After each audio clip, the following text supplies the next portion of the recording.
मेरा नाम है देवेंद्र सिंह। आज की इस वीडियो में हम बहुत ही इंपॉर्टेंट टॉपिक स्टार्ट कर रहे हैं। स्टाफिंग चैप्टर का ये है पार्ट 3।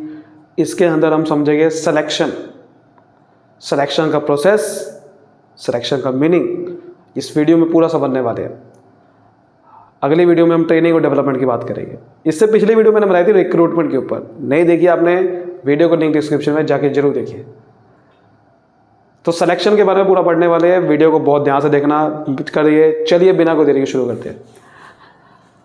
सबसे पहले सिलेक्शन को समझते हैं जरा। सिलेक्शन का मीनिंग क्या होता है?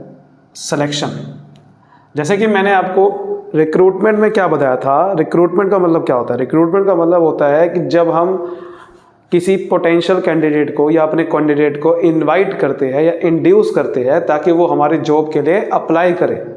अब वो या तो इंटरनल सोर्स से रिक्रूटमेंट करते हैं या एक्सटर्नल सोर्स से करते हैं। रिक्रूटमेंट में हमारा पर्पस ये था कि लोग ज़्यादा से ज़्यादा हमारी कंपनी में अप्लाई करें, तो जो अप्लाई करेगा उससे हम फिर सही कैंडिडेट चूज कर पाएगा ना। तो रिक्रूटमेंट पहले होना बहुत ज़रूरी है। रिक्रूटमेंट से क्या होता है, हमारे पास बहुत सारे लोगों की एप्लीकेशन आ जाती है।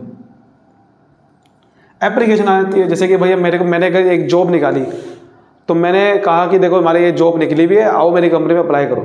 तो लोगों ने अप्लाई करना स्टार्ट किया। करते करते करते करते हमारे एप्लीकेशन आ गई 1000, जबकि जॉब है सिर्फ 10 जॉब के लिए 1000 बंदों ने अप्लाई कर दिया। जैसे कि गवर्नमेंट जॉब में भी होता है ना, हम देखते हो कि गवर्नमेंट जॉब की वैकेंसी 4000 निकली है, अप्लाई कर दिया 20 लाख लोगों ने। अप्लाई की तो कोई लिमिट ही नहीं है ना। जॉब हमारे पे कम है लेकिन अप्लाई की तो लिमिट ही नहीं है। लेकिन हम दे कितने सकते हैं? सिर्फ 10 जॉब। तो 10 बंदे अब ढूंढना इनमें से, यही तो सबसे बड़ा टास्क है। और उसके लिए हमें बहुत सोच समझ के ढूंढना पड़ेगा, और वही है सिलेक्शन करना। सिलेक्शन का मतलब यही होता है कि हमें जितने भी एप्लीकेशन मिली है रिक्रूटमेंट के अंदर, उसमें से सबसे बेस्ट कैंडिडेट को छांटना, उनको सेलेक्ट करना, ताकि वो हमारे जॉब के लिए आ सके।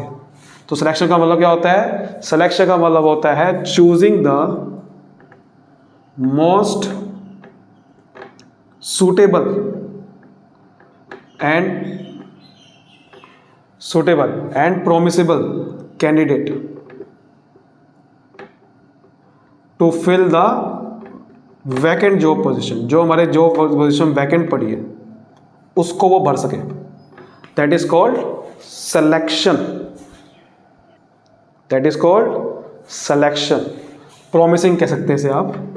Choosing the most suitable and promising, जो बिल्कुल सही कैंडिडेट है, जो लगता है कि हाँ ये लंबा टिक पाएगा, ऐसे बंदे को सिलेक्ट करके अपनी जॉब पोजीशन जो खाली है उसको भरना। That is selection. सिलेक्शन एक बहुत ही नेगेटिव प्रोसेस है। रिक्रूटमेंट एक बहुत ही पॉजिटिव प्रोसेस होता है। क्यों पॉजिटिव प्रोसेस होता है ये? क्योंकि इसके अंदर ज़्यादा से ज़्यादा लोग अप्लाई करते हैं। सेलेक्ट हो या ना हो वो तो आगे की चीज़ है, लेकिन अप्लाई बहुत करते हैं। इसलिए ये पॉजिटिव प्रोसेस है, क्योंकि इसमें कोई रिजेक्ट नहीं होता।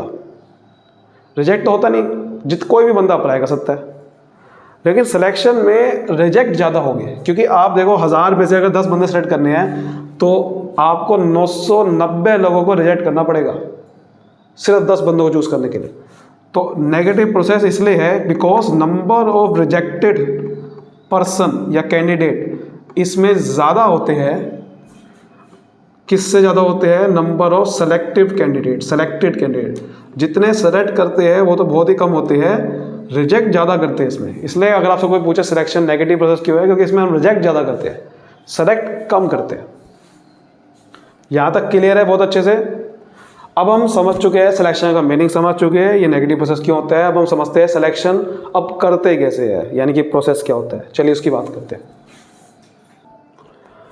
सिलेक्शन का प्रोसेस स्टार्ट होता है सबसे पहला प्रीलिमिनरी स्क्रीनिंग से। प्रीलिमिनरी स्क्रीनिंग, प्रीलिमिनरी का मतलब पहले, स्क्रीनिंग का मतलब छांटना। आपने कई बार देखा होगा कि कुछ लोग, मान लो आपको ही एग्जांपल ले लो या कहीं पे भी, आपको मान लो एक जॉब निकली है और उसमें MBA रिक्वायरमेंट चाहिए, ठीक है। आपने किसी तरीके से क्या करा, MBA रिक्वायरमेंट नहीं है लेकिन रिज्यूम बना दिया फेक, और आपने जॉब के लिए अप्लाई कर दिया। अप्लाई करने में कोई पैसे जा नहीं रहे, कंपनी में ऐसे बहुत सारे लोग होते हैं जो बहुत सारे लोगों की तरह क्या करते हैं, लोग अप्लाई तो कर लेते हैं बट उस जॉब के लिए वो क्वालिफाई नहीं होते, ना तो फिट होते हैं। टीचिंग में भी आपको बताऊँ तो टीचिंग में कई बार स्कूल में बहुत बार होता है कि लोग टीचिंग में अप्लाई कर लेते हैं, एक कोई जॉब निकली टीचिंग की, ये सब्जेक्ट पढ़ाना है, लोगों ने अप्लाई कर दिया, लेकिन बाद में पता चला कि भैया ये तो फिट नहीं बैठ रहा, ये तो फिट ही नहीं है इस जॉब के लिए, और ना ही इसके पास क्वालिफिकेशन है। अप्लाई तो कर दिया उसने बट क्वालिफिकेशन थी नहीं, क्योंकि अप्लाई करने में कौन सा डॉक्यूमेंट आपको दिखा रहे हो, ये थोड़े कि अप्लाई करने के टाइम पे आप डॉक्यूमेंट अटैच कर रहे हो कि देखो मैंने ये बीकॉम कर रखी है, मैंने बीएड कर रखी है, किसको क्या पता आपने कर रखी नहीं कर रखी, आप कुछ भी लिख दो। तो स्टार्टिंग में, और आपने एक और एग्जांपल देता हूँ, कई बार बहुत सारे आपने देखा होगा शोज़ होते हैं जैसे इंडियन आइडल है या बहुत सारे डांसिंग के शो है, ऑडिशन होता है, ऑडिशन से पहले ही कुछ लोगों को बाहर निकाल देते हैं, तुम जाओ भाई। कुछ लोग लगता है कि भाई ये बंदा तो भैया अगर टीवी पे आ गया ये तो हरकतें करेगा यहाँ पर, और ये तो फिट ही नहीं बैठ रहा है यहाँ, तो पता नहीं कैसा लगेगा ये। तो कुछ लोग तो जो फालतू के लोग होते हैं ऑडिशन ले नहीं देते उनसे, वो ऑडिशन से पहले ही उसको बाहर निकाल देते हैं, उसको बोलते हैं प्रीलिमिनरी स्क्रीनिंग, कि पहले ही एलिमिनेट कर दो इंटरव्यू लेने से पहले ही, यानी कि आगे अभी कुछ नहीं हुआ, एप्लीकेशन आई है मेरे पास, तो कुछ एप्लीकेशन को पहले ही रिजेक्ट कर देते हैं, पहले ही एलिमिनेट करते हैं जो अनक्वालिफाई है। कुछ लोग तो भैया पहले देख लेते हैं कि भैया अगर ये 1000 एप्लीकेशन आई है तो 1000 में से तो 10-20 एप्लीकेशन ऐसी है जो क्वालिफिकेशन उनके पास है ही नहीं, जो अनक्वालिफाई है या अनफिट है, उनको पहले से ही हटा दो, पहले ही कैंडिडेट को हटा दो। अब आप मेरे से पूछोगे कि भैया आपको कैसे पता वो क्वालिफाई नहीं है या नहीं है, उन्होंने अप्लाई कर दिया, आपको कैसे पता वो क्वालिफाई है नहीं है, उनको कैसे पता चलेगा? बिल्कुल सही सवाल है। तो क्वालिफिकेशन है या नहीं है वो कैसे पता चलेगा, ये मैं बता रहा हूँ कब पता चलेगा। वो फेक वाला जो प्रोसीजर बताया था वो हटा दो। कई बार क्या होता है कि आपने स्टूडेंट हो, आपने कोई बीएड नहीं कर रखी और आपने टीचिंग की जॉब के लिए अप्लाई कर दिया, तो वहाँ पर रिज्यूम में मेंशन कर दिया कि मेरा बीएड नहीं है, तब उनको समझ में आ जाएगा कि आप क्वालिफाई नहीं हो। हाँ, अगर आप फेक लिख दोगे तब उनको समझ नहीं आएगा, तब तो उनको आगे समझ में आएगा, अभी नहीं। तो यहाँ पर उन बंदों को एलिमिनेट करना है जिनको पहले से रिज्यूम देख के समझ में आ जाए कि इसके पास तो क्वालिफिकेशन नहीं है, उसके पास तो ये मिसफिट है, यानी कि इसके पास वो स्किल नहीं है, वो कॉन्फिडेंस नहीं है, वो लग नहीं रहा देखने में कि ये बंदा जॉब के लायक भी है, तो पहले ही उसको हटा देंगे। ठीक है। फिर अगर आपको लगे कि हाँ ये बंदा सही है, अगर आपको लगे यस प्रीलिमिनरी स्क्रीनिंग में पास हो गया, नो तो रिजेक्ट हो गया, अगर यहाँ पर आपको लगे कि ये बंदा यहाँ पर ही रिजेक्ट हो गया तो फिर तो उसको आगे बढ़ाएगी नहीं, टेस्ट होगा नहीं उसका। अगर आपको लगता है कि हाँ पास हो गया, तब उसका एक सिलेक्शन टेस्ट लेंगे। सिलेक्शन टेस्ट, इंटरव्यू बाद में होगा, पहले क्या होगा? टेस्ट। कई जगह पे बहुत ज़्यादा टेस्ट ही होता है। टेस्ट क्या होगा? एक रिटन टेस्ट होगा जहाँ पर मेज़र करेंगे उसके करेक्टरिस्टिक। बहुत सारे कुछ करेक्टरिस्टिक होते हैं इंडिविजुअल के, कि ये बंदा कैसा है, ये बंदे की सोच कैसी है, ये बंदे का इंटेलिजेंट लेवल कैसा है, ये बंदा काम करेगा तो उसको कैसे सोचता कैसे है, वो सब टेस्ट लेने पड़ते हैं। ऐसे ही हमारे जो टीचिंग में भी टेस्ट होते हैं बहुत सारे। भैया अगर मैं जा रहा हूँ अकाउंटेंट के टीचर के लिए जा रहा हूँ तो मेरा टेस्ट होगा, चलो भैया कोई पेपर सोल्व करके दिखाओ। आपके अगर अकाउंटेंसी में चेक तो करें कि आपकी नॉलेज कितनी है। अगर आपकी अच्छी नॉलेज है, आप टीचर हो गए, बढ़िया मार्क्स ला रहे हो, तो आप बच्चों को बढ़िया मार्क्स लाओगे अपने आप ही। तो क्वालिफिकेशन आपको पता चल जाएगा कि आप कितना दम है। लेकिन टेस्ट कौन कौन से होते हैं, आइए अब उसको समझते हैं। बहुत सारे टेस्ट होते हैं, उसको समझते हैं। नेक्स्ट, अब देखिए टेस्ट हमारे 5 तरीके के टेस्ट होते हैं हमारे सिलेक्शन टेस्ट। सबसे पहला है इंटेलिजेंस टेस्ट। अगर मुझे पर्सन की इंटेलिजेंस लेवल चेक करना है कि दिमाग उसका कितना तेज है, तो ये इसको आईक्यू लेवल बोलते हैं। उसको आईक्यू लेवल से चेक करते हैं, इंटेलिजेंट क्वोशंट बोलते हैं ना उसे। क्या बोलते हैं? इंटेलिजेंस क्वोशंट, आईक्यू लेवल जिसे बोलते हैं। तो वो वहाँ से पता चलेगा कि उसका आईक्यू लेवल मेज़र करेंगे, हम उसका आईक्यू लेवल चेक करेंगे। और आईक्यू लेवल से क्या समझ में आता है हमें, किसी का आईक्यू लेवल अगर बहुत अच्छा है तो उसका मतलब डिसीजन लेने की एबिलिटी उसके अंदर बहुत अच्छी है, जजमेंट लेने की कैपेसिटी बहुत अच्छी है। जजमेंट, बहुत जल्दी से ये फैसला ले सकता है, बहुत जल्दी से जजमेंट पास कर सकता है। अगर किसी का आईक्यू लेवल बहुत अच्छा है, कम है तो कम ही है। और ये कीवर्ड भी है, अगर आपकी केस स्टडी आएगी तो ये कीवर्ड ये आप नोट कर सकते हो, ये कीवर्ड है। अगर लिखा गया ना एबिलिटी टू मेक डिसीजन, तो समझ जाना इंटेलिजेंट टेस्ट है वो।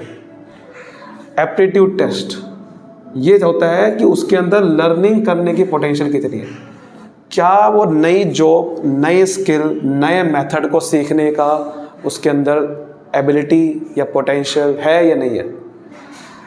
तो अगर आपको कीवर्ड है ये, अगर उसका समझ, अगर आपको कोई स्टडी में लिखा आ रहा है कि उसके अंदर नई स्किल सीखने की बहुत ज़्यादा एबिलिटी है या पोटेंशियल है, तो समझ जाओ उसके अंदर एप्टीट्यूड है, नई चीज़ें सीखने की आदत।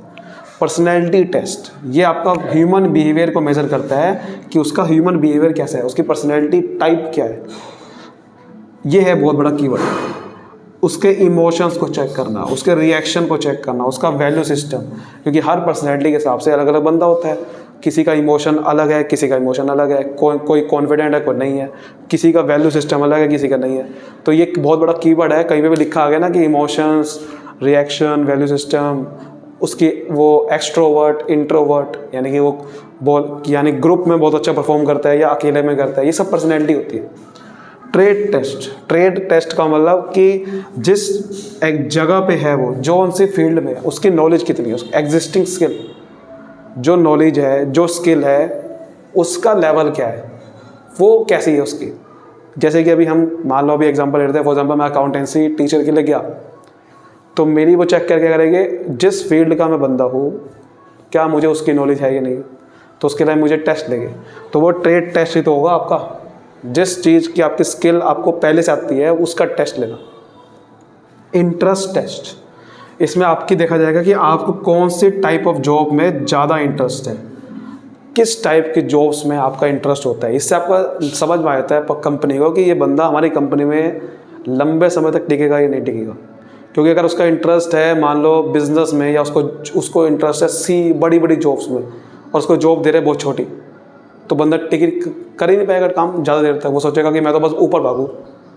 तो देखना पड़ेगा कि कौन सी टाइप की जॉब में इंटरेस्ट है और क्या वो टिक भी पाएगा, उसमें नहीं टिक पाएगा।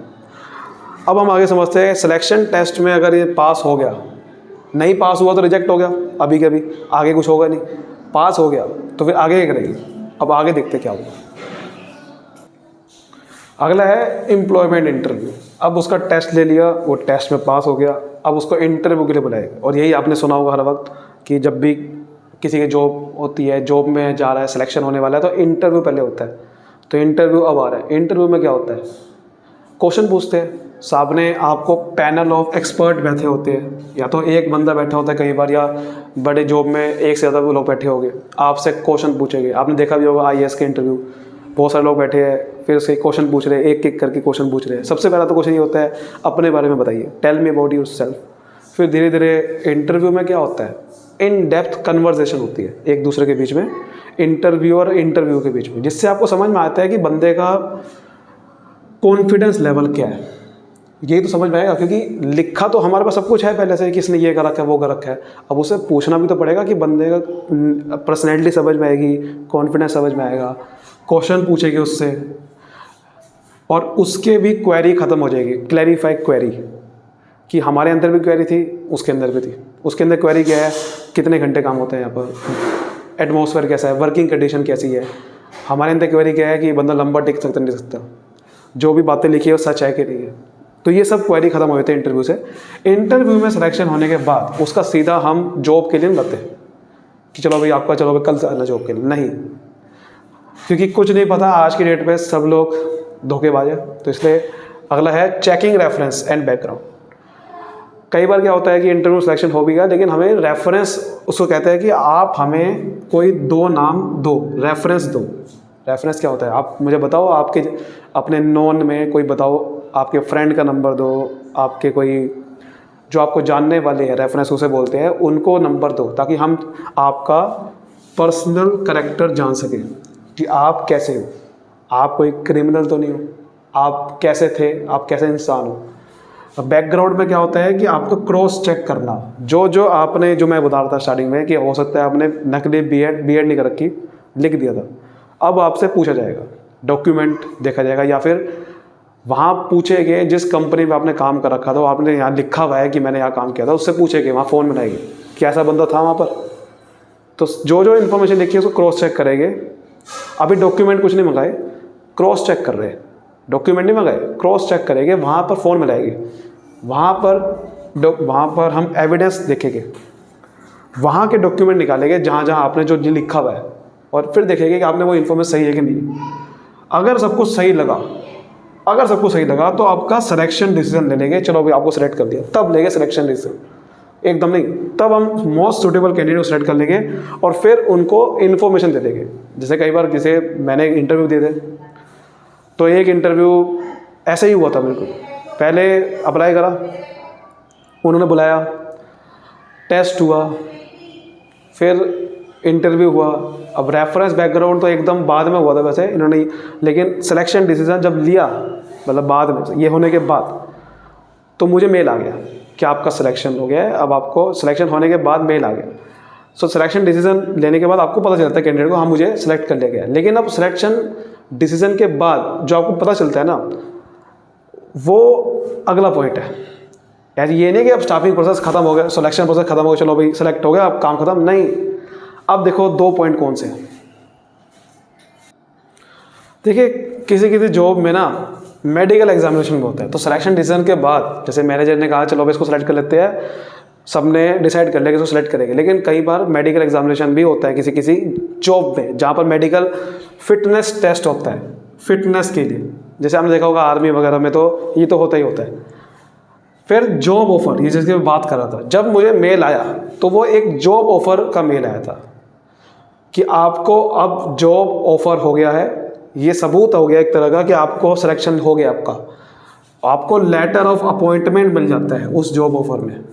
मेल आता है जब, तो लेटर ऑफ अपॉइंटमेंट में सबको लिखा होता है कि ज्वाइनिंग कब करनी है, टर्म्स एंड कंडीशन क्या है जॉब की, और आपको एक रीजनेबल टाइम दिया जाता है कैंडिडेट को कि आप जॉब ज्वाइन करना इस डेट को। ये नहीं कि चलो कल से आ जाना, नहीं। कई बार 1 हफ्ते का टाइम देते हैं, कई बार 3-4 दिन का टाइम देते हैं, आराम से आना। लेकिन जब आना, उसके बाद फिर होगा कॉन्ट्रैक्ट ऑफ एम्प्लॉयमेंट। फिर मैं वहाँ पर गया और वहाँ पर फिर मैंने डॉक्यूमेंट, वो कह रहे वो उन्होंने कहा कि आप डॉक्यूमेंट लेके आना, तो फिर मैं डॉक्यूमेंट लेके गया था। चलो भाई Aadhaar card, PAN card, experience certificate जो अगर है आपके पास, वो सब डॉक्यूमेंट लेके आना। तो जब आप जॉब ऑफर को एक्सेप्ट कर लेते हो कि चलो भाई मैं जॉब के लिए पक्का हो गया, आपने वहाँ फिर आप साइन कर लेते हो। जॉब ऑफर को एक्सेप्ट करते ही आपने क्या करा, एक तरह का साइन कर दिया, कॉन्ट्रैक्ट हो गया। अब आपका कॉन्ट्रैक्ट हो गया तो लीगल डॉक्यूमेंट हो गया फिर आपका, ठीक है। तो एक कॉन्ट्रैक्ट, जैसे ही आप जॉब ऑफर एक्सेप्ट करते हो तो आपका साइन कर लेते हो, साइन हो गया, फिर आपका कॉन्ट्रैक्ट हो गया। फिर आप डॉक्यूमेंट मंगाएंगे, वो डॉक्यूमेंट को आप ला के दोगे, और अब इस कॉन्ट्रैक्ट ऑफ एम्प्लॉयमेंट में अब आपका जॉब पक्की हो चुकी है। अब इसमें हर चीज़ लिखी रहेगी कि आपका जॉब टाइटल क्या है, जॉब कौन सी जॉब है आपकी, सेल्स मैनेजर हो आप, क्या हो, आपकी रिस्पॉन्सिबिलिटी क्या होगी, आपको पे कितना मिलेगा, इसमें लिखा जाता है, वो इसमें नहीं। ये तो एक सबूत है कि आपका सिलेक्शन हो गया है, अपॉइंटमेंट लेटर मिल गया। लेकिन यहाँ पर कॉन्ट्रैक्ट ऑफ एम्प्लॉयमेंट में सबको लिखा जाएगा, जॉब टाइटल, रिस्पॉन्सिबिलिटी, पे कितना होगा आपको, अलाउंसेस कितने मिलेंगे, कितने घंटे काम करना है। प्रोबेशन पीरियड होता है कि भाई आपको ऐसा नहीं है कि कॉन्ट्रैक्ट मिल गया तो कोई निकाल नहीं सकता आपको ना, प्रोबेशन पीरियड होता है, यानी कि ज़्यादातर 6 महीने का होता है। मुझे भी मिला था कि उसमें प्रोबेशन पीरियड था 6 महीने का। 6 महीने का मतलब यह है कि प्रोबेशन का मतलब है ट्रेनिंग पीरियड, कि 6 महीने तक आपको कोई भी निकाल सकता है कंपनी में, बिना बताए आपको कंपनी में कह सकते हैं कि चलो भाई कल से ना आना, बिल्कुल कह सकते हैं। हाँ, अगर आप छोड़ के जा रहे हो तो नोटिस पीरियड होता है, नोटिस देना पड़ता है वैसे, क्योंकि आप एकदम छोड़ के जाओगे तो उससे नेगेटिव इम्पैक्ट पड़ता है। लेकिन प्रोबेशन पीरियड में आपको बिना नोटिस के भी कंपनी निकाल सकती है, बिल्कुल निकाल सकती है। लेकिन जैसे ही प्रोबेशन पीरियड खत्म होता है तो फिर आपको कंपनी निकाल नहीं सकती, ऐसे नोटिस देना पड़ेगा पहले, 1 महीने का टाइम देके आपको कम से कम, तब जाके आप कंपनी निकाल सकती है। तो ये होता है सारा सिलेक्शन का प्रोसेस। उम्मीद करता हूँ आज की वीडियो को समझ में आई होगी। वीडियो को लाइक करिए, सब्सक्राइब करिए, मिलते हैं नेक्स्ट वीडियो में, बाय बाय।